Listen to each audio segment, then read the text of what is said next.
बाबासाहेब आंबेडकरांचे पुतळे, केवढे पुतळे महाराष्ट्रामध्ये, छत्रपती शिवाजी महाराजांचे केवढे पुतळे आहेत. त्या इंदू मिलच्या जागी मध्ये स्मारक करायचंय बाबासाहेबांचं, जरूर करा.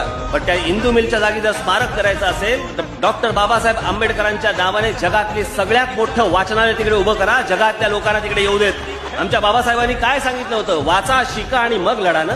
वाचायचं कोणी, शिकायचं कोणी? जर अशा प्रकारचं जर वाचनालय तिकडे, लायब्ररी जर इतकी जगातली सगळ्यात मोठी लायब्ररी जर समजा तिकडे उभी राहिली इंदू मिलच्या जागी, तर ती खरी डॉक्टर बाबासाहेब आंबेडकरांना श्रद्धांजली असेल. त्यांच्या कार्याला ती खरंच एक तो मान असेल. मला कोणीतरी बघायची सांगितलं, हे रामदास आठवले वगैरे या लोकांनी म्हणे तिकडे जाऊन सांगितलं, म्हणे अशी अशी बिल्डिंग बांधायची, मग खालचे गाळे असते ते खालचे गाळे विकायचे. काय यांची डोकियो, गाळे विकायचे एवढाच नुसतं झालं, गाळे विका.